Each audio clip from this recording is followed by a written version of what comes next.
Moneeka Sawyer is one of the most blissful people you will ever meet. She is the best-selling author of the award-winning book, Choose Bliss, and believes we can and should experience bliss in all areas of our lives, from our relationships to our businesses to our investing.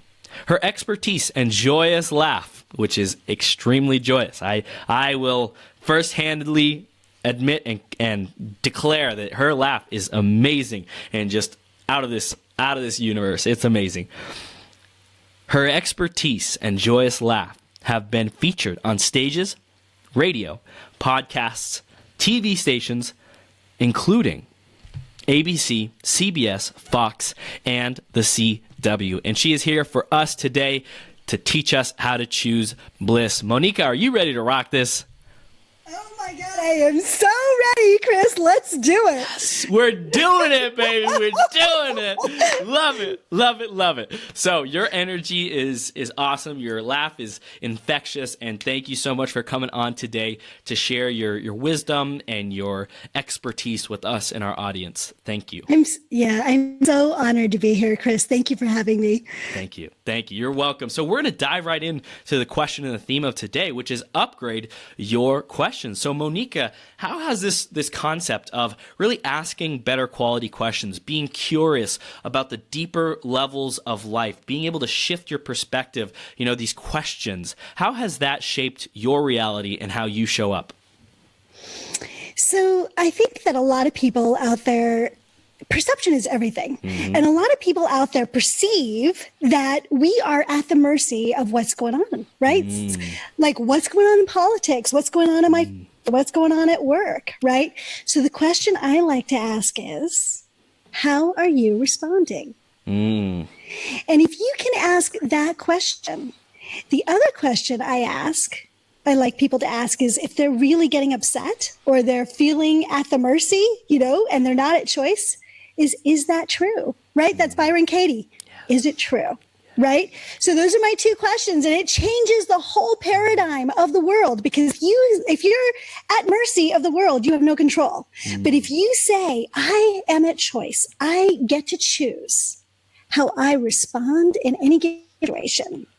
And if I have a thought and I can ask, is that true? And give myself a true answer. Now I take control back. I get to live my life on my terms. Going deep already. I love it. I love it. Great way to start the day, Moneeka. This is beautiful, beautiful, beautiful. Thank you for sharing your perspective on being able to shift perspectives, being able to take our power back, because that's what this is all about. Being the creator, right? Being the creator of our reality. Speaking of being the creator, you teach people how to be bliss, how to choose bliss. So why don't you tell us a little bit more about that and how you're creating your reality these days? You got it. So let's first start by, what is bliss? So what do you think of when you think of bliss, the word? When I think of bliss, I feel, just ecstasy. I think of lying in a chair being fed grapes in the Mediterranean, overlooking the sea on the cliffs of wherever, Croatia, I don't know, something like that, right? Right. So for you, Chris, and for most people, that word evokes a circumstance, right? It's being fed grapes. It's seeing the Mediterranean, right? It's sitting in yoga and doing Om. Yeah. It's sex, right? It's like all these things, right? For me, I define bliss as completely yours. So it's a deep sense of joy and contentment and the absolute confidence that you can handle anything that comes your way. I define it as emotional mastery and emotional resilience. So as human beings, we have a huge range of emotions, right? We can go from ecstasy all the way to I want to die, right? We've got this whole huge range. And what I like to encourage people to do and what I help people to achieve is this, what I call a bliss equilibrium. It's home. And this home that we come back to, no matter where we've been on the emotional spectrum, this home is that deep sense of joy and contentment. And we can get there if we go low. We've got the tools to come back up high. And if we're high, we know we've got a foundation that we're never going to lose that joy. We always get to have it. Does that make sense? Absolutely. Absolutely. Yes. Okay. Yeah. So that's the definition of this. So how am I choosing it? What am I encouraging in the world? Like I said, we don't have control over what's going on out there, right? Or what happens to us. But we do always have control over how we choose to respond. Mm-hmm. So over the years, I've been an executive coach for over 11 years. I had a very traumatic childhood. Horrible things happened that no woman should ever have to experience. And so I got to a very dark place. And literally that I want to die. I remember one morning, anyways, long story, and I don't want to give the whole thing, but I had to make a choice. Am I going to, and many of us have been here, right? Do I want to continue to live? Or is it over? Is it just not worth it? And I remember in that moment choosing life, but not knowing how to live.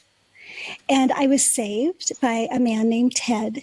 And what I mean is he became my coach and brought me back to the core of who I truly am. I am a joyous person. We're all joyous people. We were born as these little bundles of joy, right? Life is, oh my God, that experience, all the things we get to learn and experience and grow. And, just as children, that's who we are. And then life teaches us what's not possible, right? And we lose some of that, but that's who we are deep down inside. And so Ted showed me that again, and he put me back in my power.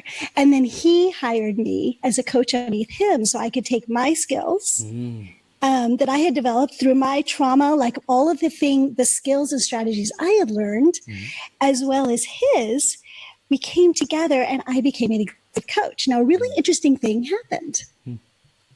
You attract the clients that are best for you, right? Do you believe that, Chris? Yes, 100%. Yeah. 100%. So I was attracting these executives that were like multimillionaires, right? They had the beautiful homes in the Silicon Valley, the beautiful spouse, the adorable children, the cute little dog, right? The whole thing, the nice car. And their businesses weren't expanding. They felt stuck.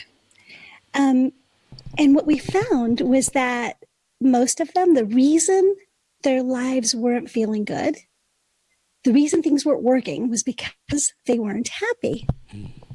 So even though they had all the things, right? We think money is going to make us happy. The perfect spouse is going to make us happy, right? The car is going to make us happy.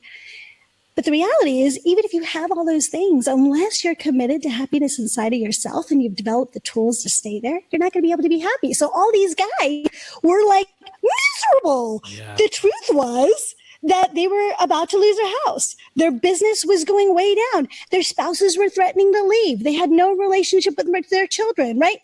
Their lives were falling apart. And so I got to come in and teach them about bliss. And what are those strategies? What are those techniques? What are those things you can do in a moment to pick yourself back up? And suddenly their businesses took off. Their marriages came back together. Or if the marriage wasn't right for them, they were able to move on in a beautiful way, right? So life came back together.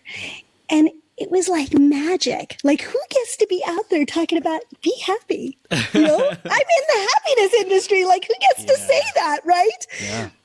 And so I was inspired to write my book because I could only reach so many people one-on-one. And if I wrote the book, I could reach a lot more people and really impact the world in a much bigger way. So I wrote the book, Choose Bliss. It's right here. Whoop. Awesome. Love it. I love the colors on that. Put that back up again. That just feels so, oh man. Does that feel blissful? Wow. Wow.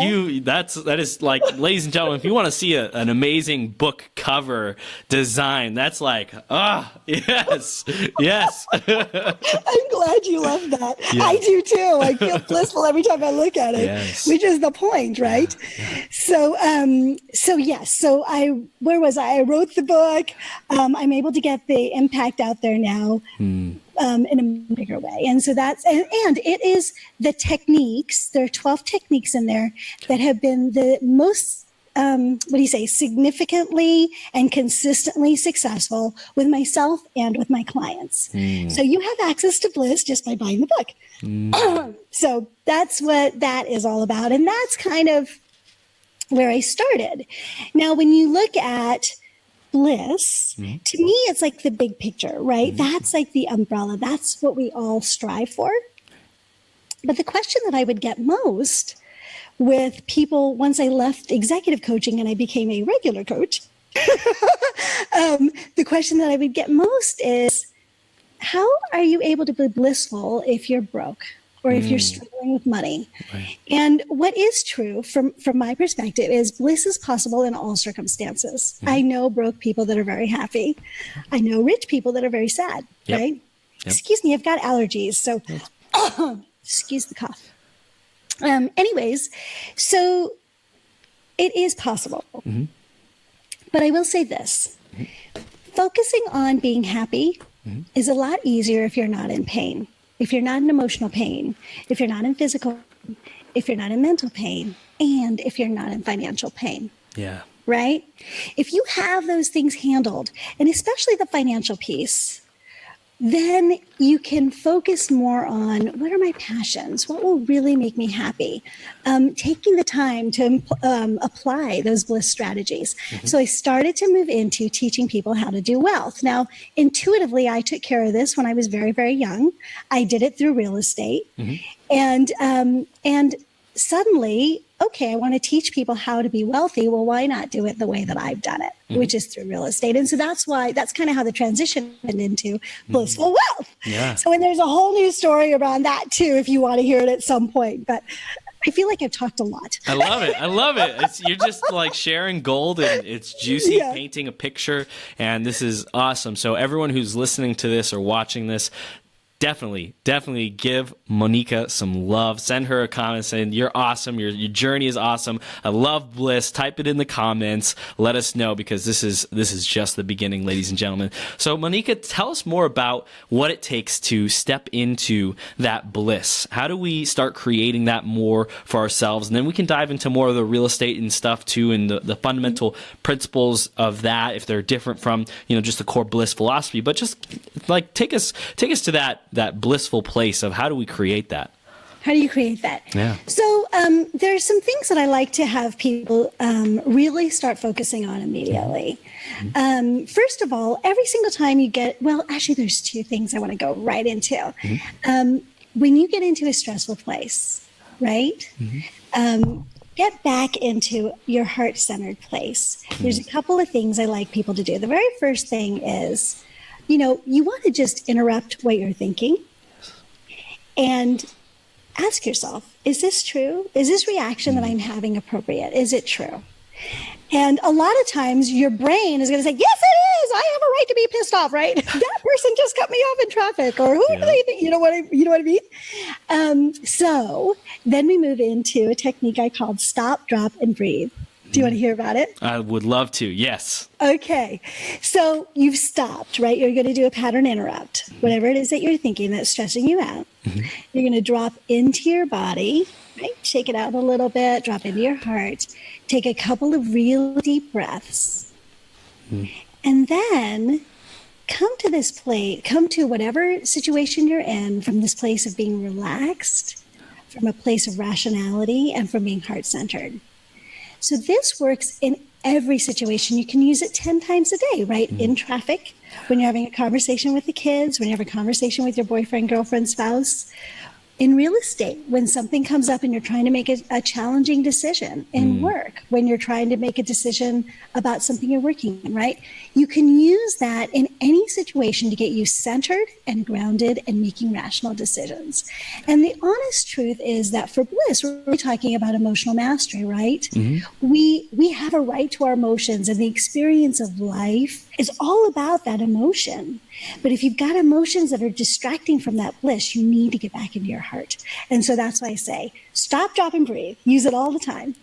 I love it. I love it. That's so awesome because, what I hear is getting present. So many people are on this hamster wheel of life, like you said, with the kids or the deal or something doesn't go the way we want it. There's the car in front of us, the traffic. It's like just allow the external, the environment to be how it's going to be, and then drop back into the self. I know just me, like I put my hand over my heart, I take a deep breath in, and just like, and let go. Because there's this like, you can feel it. You can feel the stored tension and the desire, the need, the pull or the push to be somewhere, to do something, to get something done with our society, the pace of our society. And what really allows us to create from a resourceful place and peace and step into that bliss is like stopping that momentum, stopping the stress, the anxiety, the overwhelm, letting it go by breathing, dropping into that heart, and just be. Be your very best self. Because Yes. your very best self really does know the answers, wouldn't you say? Yes, 100%, 100%. And it's like that resourcefulness. So many people are so stressed out about not having enough. Right? Like the poverty mindset. I don't have enough.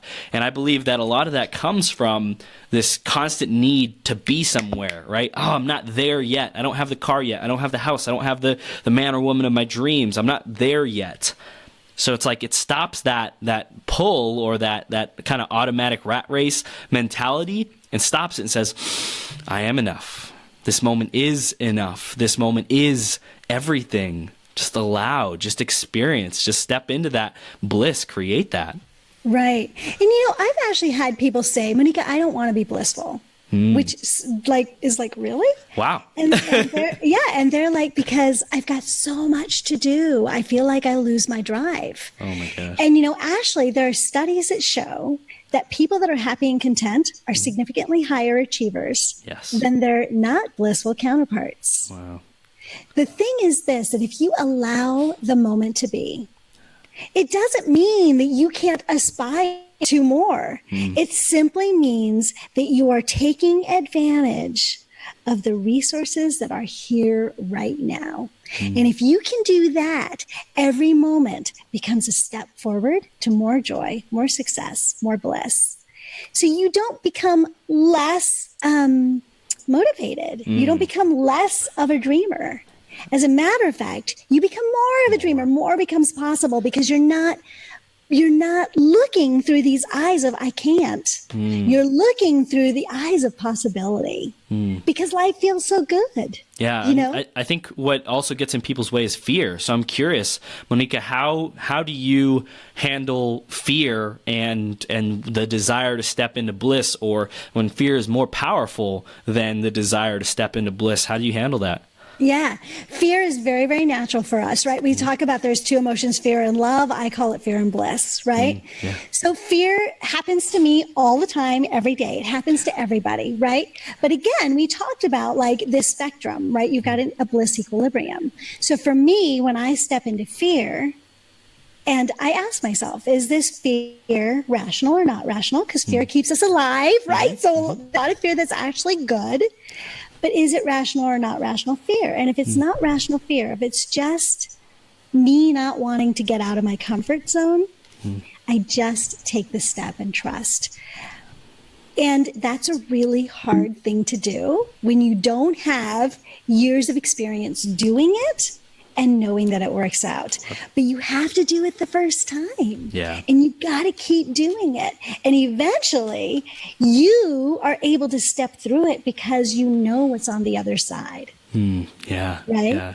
And what I hear is when you were first starting, you relied on TED to help you and step into that fear. So for everyone who's loving Moneeka right now, definitely contact her if you want help stepping into your fear. If you've been stuck or stopped and, delaying, procrastinating, whatever it might be, she's here to help you and support you. And you're going to find even more gold throughout this interview. And I'm personally, I'm a coach too, a business coach. So I love the ability to help people break through their BS, because on our own, it's really difficult. It's really difficult to step out of our stuff, our ego, our perspective, our blind spots, and be able to get through that. But with a coach, an exceptional coach like Moneeka, you can do that. You can transcend that. So tell us a little bit more about how, when people work with you, like what are the specific things that you look for to help them break through, to help them step into their power, into that bliss? Yeah.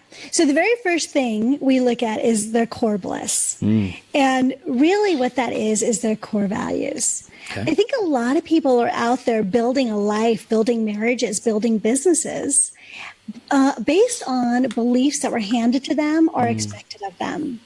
And when consistently in 11 years of coaching, I would ask my executives, what are your core values?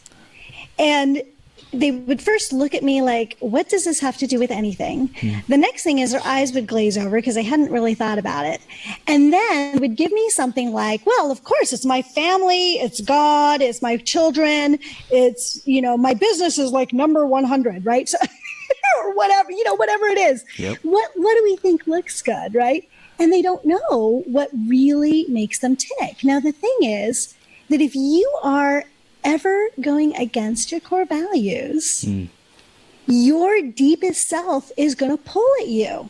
You're going to feel discontent. You're going to get angry. You're going to feel abused by yourself, and you're not going to be able to get to bliss. There's going to be a lot more fear because you're not making decisions that you can agree with.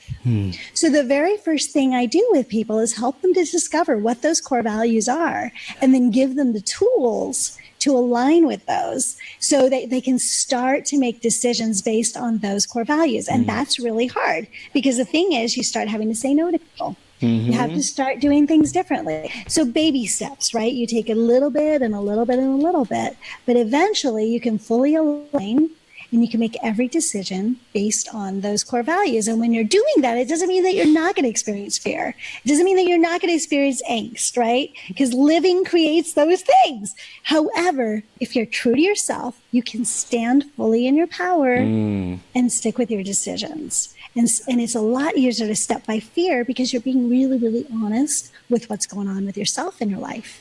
Yeah. And that self-awareness, having the awareness of what are those values, what drives your life, creates clarity, creates power, creates ease.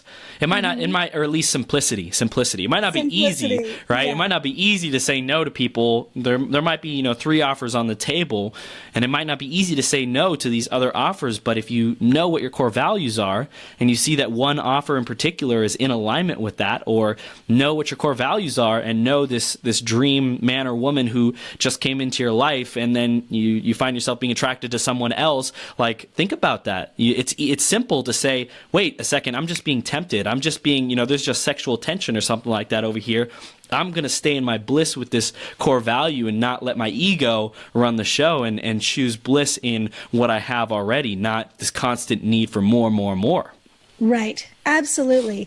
And in those relationships, one of the things that helps to make relationships really work, and this is also true like when you're picking tenants, in your business, right? For me, it's real estate. So that's why I'm giving those examples. But in your business too, is if you're able to align and do business with people that have similar values, they may not be in the exact same order, but at least they have similar enough values that when you're having a conversation, you get each other.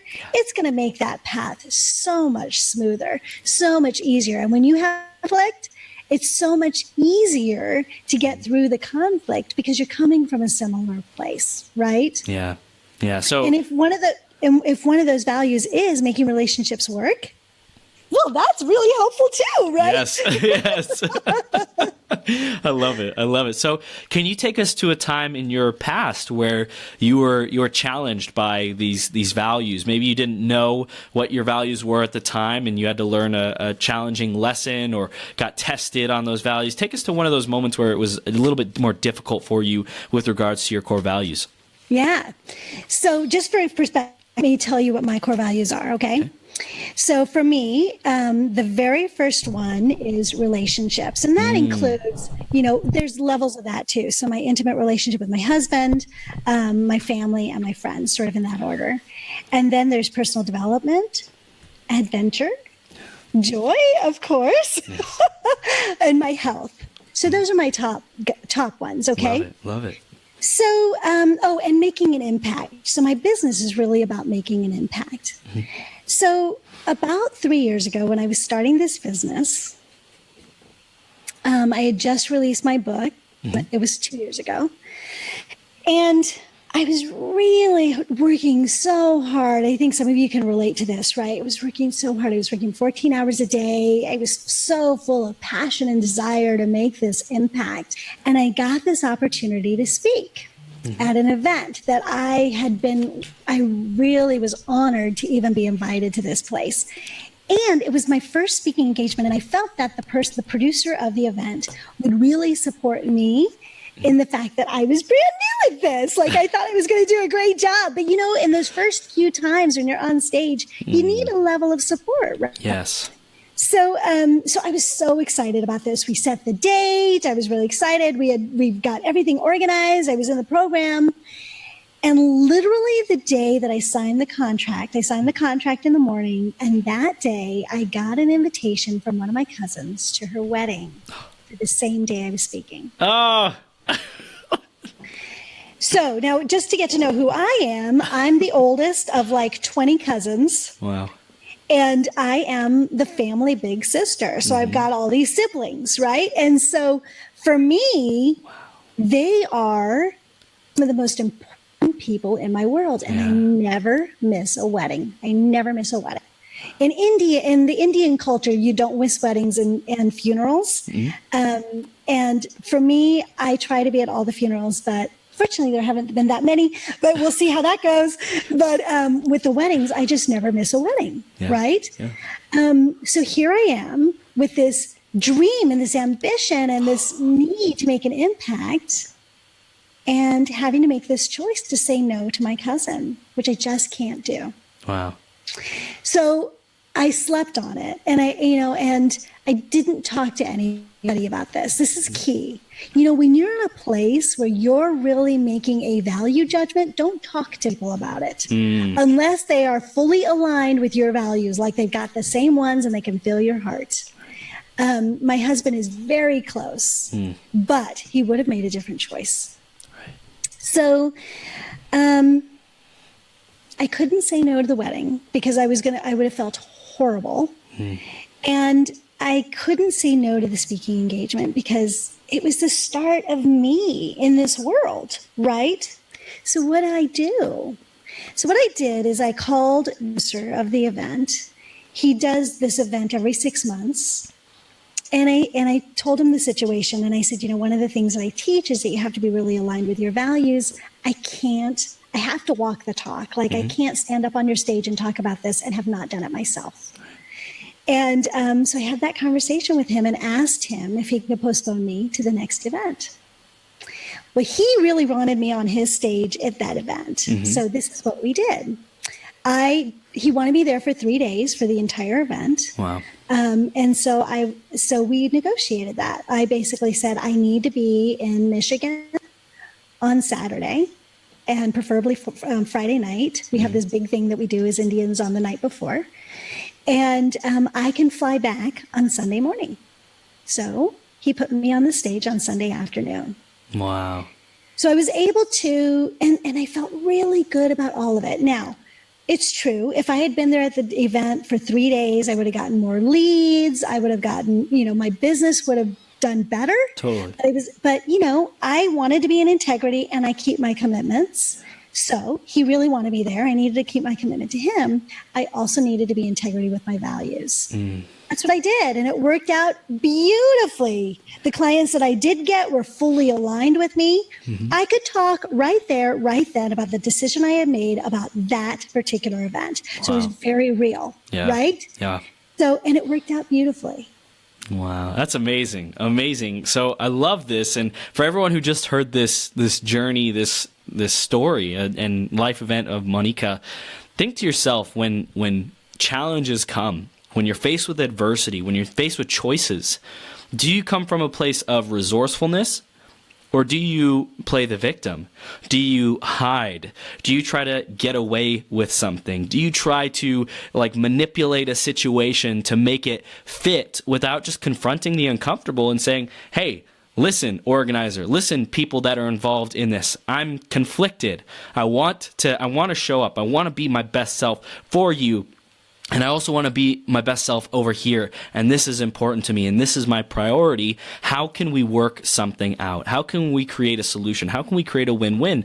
And, I think that's what's really important is, Moneeka, you were willing to let go of the event because you knew there would be more events. And you knew that this wedding would only happen once. And you were willing to push it off, or, if that's what it took, you would let it go because this was so important to you. And I believe it's those business partners who understand that, and they're like, okay, I see that you're doing your best to make everything work. We'll be flexible. Those are the people that are in alignment with you. If you find someone who just cuts you off and doesn't even give you a chance and, takes it in the wrong way, or takes it as rude, like, oh, how ungrateful you are. I gave you this stage and then you just leave, up and leave, right? Those are the people who aren't in alignment with us. If we're living compassionate, if we're living bliss, if we're living generous, and those are the values we want in the world. If you run across someone who's not like that, then it wasn't meant to be anyways. So I love that you stuck to your guns, you stuck to your values, and it all worked out perfectly in the end. And even better, you get to stand on stage and declare, I just lived my values over the last 3 days or 2 days. Like, here's how. And that's just such a place of power to stand in. That's amazing. Yeah, it was, and it felt so good. Yeah. And you know what, Chris, it's not always that way. My mom had a heart attack and I had to go to the hospital. So we had another situation. And that particular producer was so angry, and she had a year to plan. It's not like this was tomorrow. She had a year to plan. Actually, that's not really true. I think it was 6 months. But anyway, she had time. Right. I even was going to help her find somebody. Right. But she was basically like, I don't need this. You need to be able to keep your commitments. Okay, that's fine. I mean, I'm in integrity. I understand your values are like this. Right. But we're just not going to work together. There are a lot of people out there that are willing to honor and respect who you are. Yeah. And there are people that are just kind of all about themselves, and that's okay. It's totally okay. Wow. So powerful. That sounded a little judgmental, all about themselves. Their values are just different. Forgive me. We're all about ourselves, yes, right? Yes, totally. I didn't mean to make that sound that way. But, we're all about ourselves. And what does that mean? We're all about what we stand for. Yeah. I love it. Right? I love it. So this is great. We're really diving into our identity, our core values, our character. And that's such a great foundation to start from when it comes to building wealth, when it comes to investing, when it comes to building a business, because it's said that starting your own business is one of the most deepest, challenging courses in personal development that you can ever go through. Oh my God. Yes, it is. All your stuff comes up. So it's great to know who you are and what you stand for, because in the face of adversity and confrontation and difficult situations where you have to choose, who am I going to be? How am I going to show up in the situation? Having that knowledge you wrote down on a piece of paper, having that, sticky note on your wall that says, these are my core values, having that ready, imprinted in your mind when the time comes, just allows it to be autopilot, just allows it to be like, oh, you know what? That's right. I wrote that down. I've been living those core values for the last 5 years. Of course I'm going to make this decision. Of course I'm going to live this out. So I love that we're starting there. And let's start moving into the wealth building, the investing. in the real estate specifically, and how you've been focusing on that recently, how you've been teaching that, and anything else you feel our audience should know about that today. Okay. Can I tell you my story about real estate? Let's go, Moneeka. Let's go. Okay, awesome. So I just love this story because it's so sweet. So my parents in 1967 came to America as newlyweds with this dream of building a better life, right? And they had $200 in their pocket. Wow. $200. And my dad had heard in India that the way to wealth in the United States was to buy real estate. So they would save all their money, right? And they finally bought a home. Mom was pregnant with me. They finally bought a home. And then I was born. And sort of with this feeling of joy and love and dreams, they decided they were going to start investing in properties. So they needed to save all of their nickels and dimes, right? They didn't have a lot of money. So they were saving all of their nickels and dimes. And so like mom would take all of her beautiful Indian fabrics and sew the curtains for the walls and the cushions for her sofa so she could have a beautiful home. But she was saving all of her money. And so by the time I was 3, they bought their very first rental property. Wow. Fast forward 15 years. They've stayed really focused. They've bought a lot of property. Dad's dealt with everything around that happens. And in 15 years, they're able to pay for the college education of that first tiny little girl. Awesome.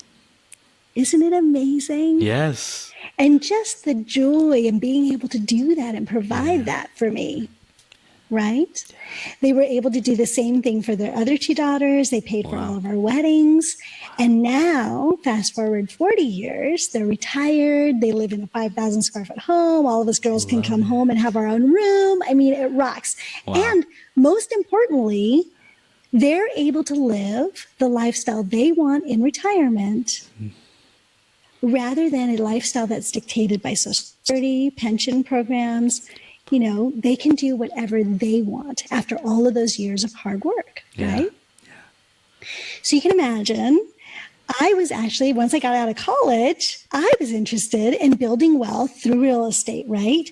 But the thing is this, I had really seen Dad struggle. My dad is a really hard worker. He had sort of that Indian work ethic, right? You come, the immigrant, let's say the immigrant work ethic, right? Is you come and you work really, really hard and you pay your dues and you get your reward. So he paid his dues, man. He worked hard and he was under a lot of stress. And I saw that, right? The stress and the money and the tenants and the toilets and the, you know, the things that we hear, right? And oh my God, I did not want that life. You know, I was 2.0, right? All of the kids of immigrants, right? We're like, I don't want that. So, so I had the values, but I didn't want that level of stress. It didn't mean that I'm not a hard worker. I am, but I didn't want that level of stress. And you can tell my whole life journey has been about bliss, right? And so what I wanted to do was figure out a way to bring bliss into real estate, but I didn't think it was possible. And I remember one night I was really scared. I was trying to figure this out. And my dad sat me down across the kitchen table and he said to me, Moneeka, everybody has money issues. Do you want poor people money issues? Or do you want rich people money issues? Heck yeah. Doesn't my dad rock? Yeah. Well, of course I wanted rich people money issues. And so my journey began.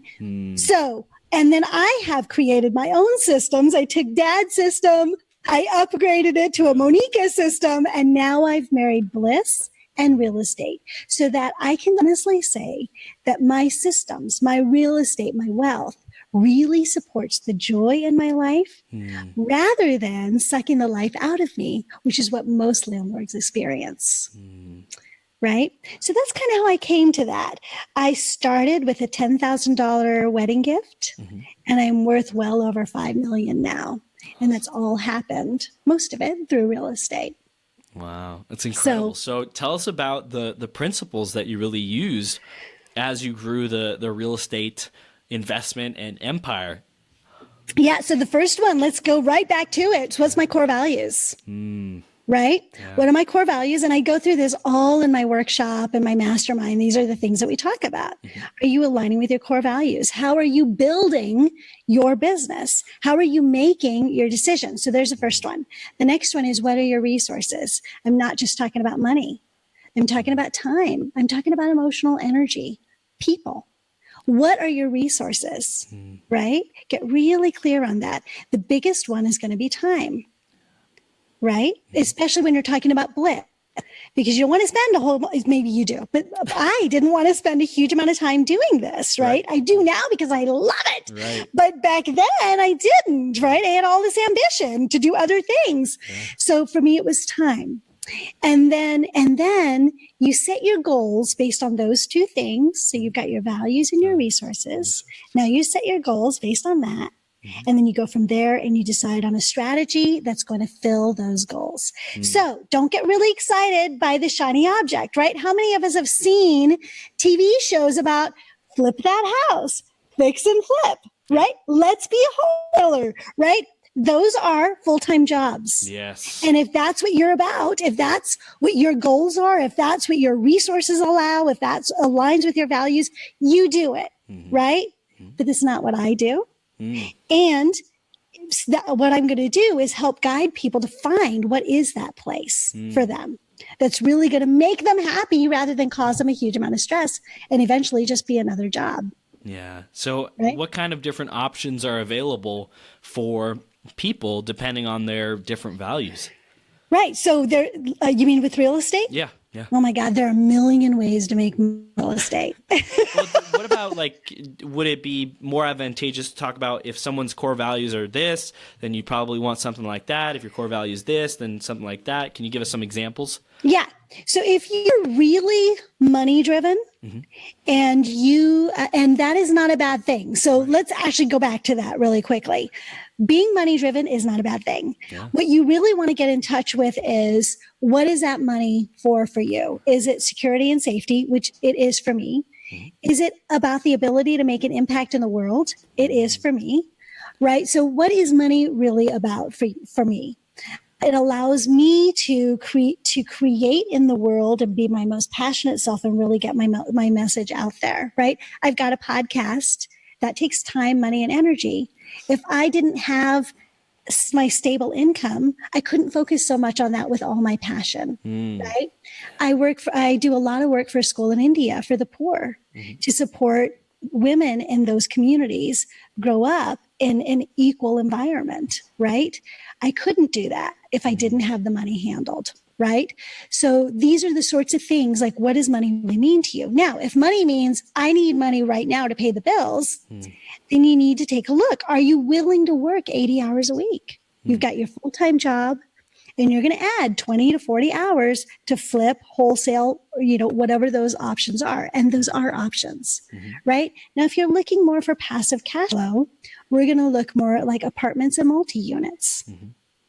Okay. Or you could be a hard lender. You could fraction. So you could go to another hard lender and buy a piece and you get 10%, like that. Or you could do what I do, which is buy and hold. And I do buy and hold a little bit differently than other people also. I don't do any property management. I let my tenant management. And so I train them how to do that. There's a whole curriculum that I put my people through, right? That's a Moneeka thing, right? Not everybody does it. But for me, I'm about appreciation. My husband makes the money for our lifestyle. I get to pay for our play and our future, right? So the cash flow that I do make pays for our vacations, and then I'm paying for our retirement through our appreciation, right? That's what my goals are. So I don't want to spend a lot of time with that. I spend 5 to 10 hours a month. That's it. And I built a multi-million-dollar empire. So there's a lot of different places that you can enter, that you can do based on your values and your goals and your needs. I'm curious, what do you do with all the other time that you have right now? I do a podcast. I talk on stages. I write books. I fly to India. My husband and I have traveled to 55 countries together. Wow. Just for the fun of it, so I dance every day. Wow. Oh, I'm a dancer. So yeah, that's what I do. I love it. I love it. So everyone who's listening, you can have this lifestyle too if you simply create it. If that's your values, what depends on what your values are. Maybe your value is the growth and the driving and the building. Maybe that's your thing. You just love being in that work zone, or love being at a place like a corporation. You're the leader, you're the boss, and you're just like running stuff every day, right? Maybe that's you. Or maybe you want to travel the world with your lover, or solo, or see different things, adventure. You want to experience, you want to grow, you want to learn. You get options when you have this wealth, when you prioritize your core values. You get options on how do I want to fulfill that? How do I want to play in that? How do I want to live my bliss and be able to create that? And it's so amazing, Moneeka, that you're living this and then you're teaching it so that other people can have it too. It's just so beautiful. Thank you. Yeah. Thank you. You're welcome. You're welcome.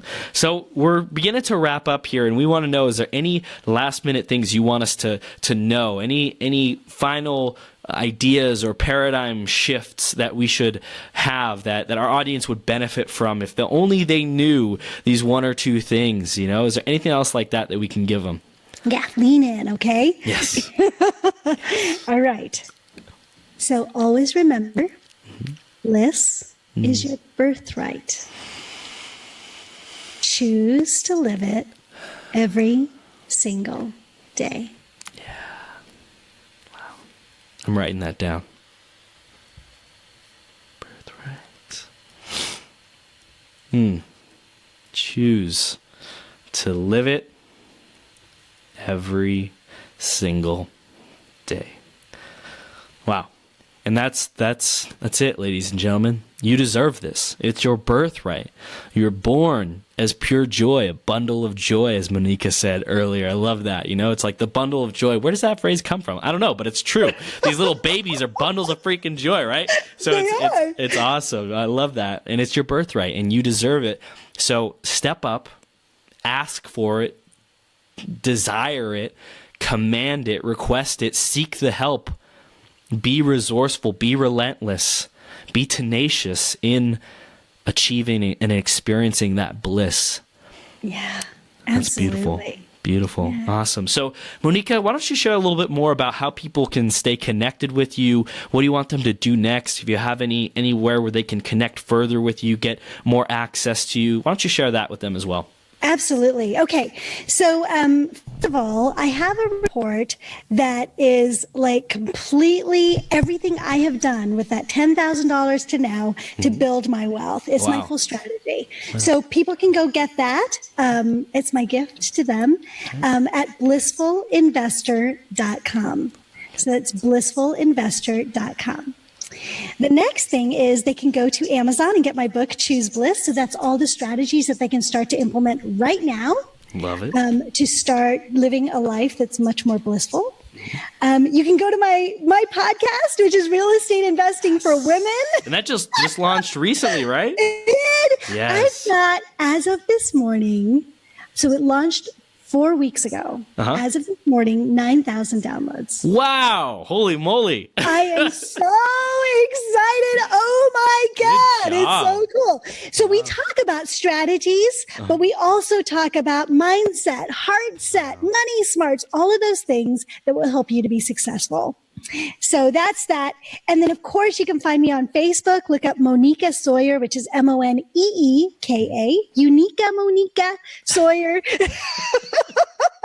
And same on Twitter and same on LinkedIn.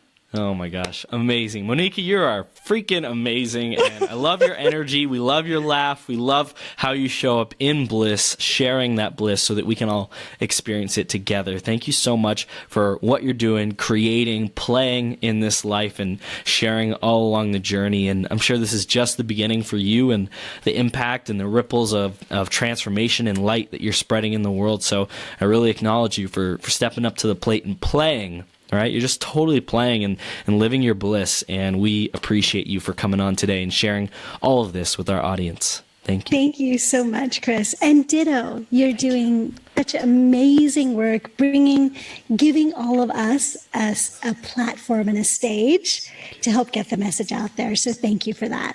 Thank you. Thank you. This is just the beginning, and we will definitely continue to become our greatest possible selves together. Moneeka, have the best day ever, and we'll see you soon, okay? Sounds great. You too. Awesome.